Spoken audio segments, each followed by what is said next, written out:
undulating waves. He had on dark suit pants and matching vest over a white dress shirt. A silver and red striped tie billowed slightly above the top of his vest, held in place by a black onyx tie tack. Black onyx cufflinks completed the customary look. A few decades ago, he probably would have been dressed in clothes more suitable for visiting a construction site. As a senior business executive, he spent more time at his desk than wearing a hard hat and tromping around a job site. Harrison Mills changed their minds. Again. They want 9,000 square feet instead of 7,500. They want that second conference room. Do they have room for 9,000? That's going to cut into the parking capacity. Don't worry about it. I think they can acquire the adjacent lot. It's not vacant, but I think we can make it happen. But that's not why I'm here. I need you to attend that gallery opening in Cambridge this evening. The mayor and the president of the university will be there. Elise had been jotting notes to herself and looked up with a scowl. I'm flying to Buffalo this evening. I'm delivering the final blueprints and specs for the riverfront condos. Besides, I thought you were attending the gallery opening. We both don't need to be there. I can't go. I'm having dinner with John Hartwell. He wants to discuss a remodel on some of the executive suites in the Gillette Stadium. Elise removed her reading glasses and leaned back in her chair, staring up at him curiously.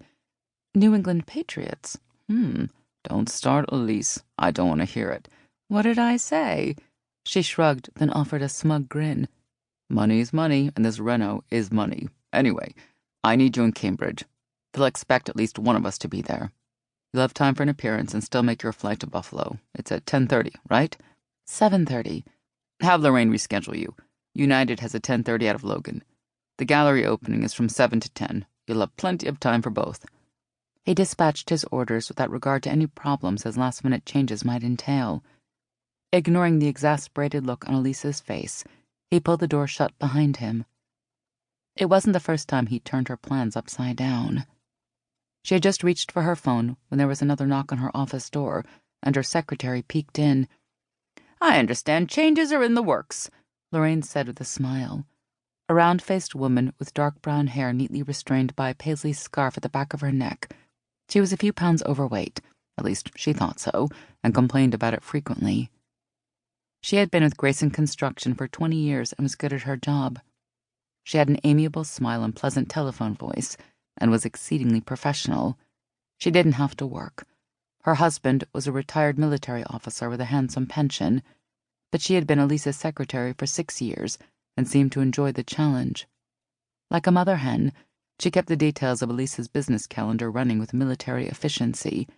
It looks like I'm attending the gallery opening in Cambridge this evening. I'll need a car and driver. 6:30-ish? Lorraine offered, as if she already knew the plans. Yes. And can you check on a later flight to Buffalo? Something after 10. Is Ginger going with you? No, she's still in Trenton until Sunday night. Wow, that's some conference. Maybe I should be a real estate agent. Can you make my reservations first, please? Elise looked up and smiled. Elise went back to work. It wasn't worth being mad about the change in plans. Returning to her office a few minutes later, Lorraine said softly, The Tanners are here early. I showed them into the conference room. By the way, there's a 10:15 flight to Buffalo. Seats are still available. Sounds good. So a limo to the gallery opening around 6:30 and a ride to the airport afterward? Yes. Just enough time to sip a glass of pretentious wine, shake a few hands, and still get to Logan by 9. When you call for a car, ask for a different driver. I'm tired of that disgusting little man in his lint-covered uniform peering at me in his rear-view mirror.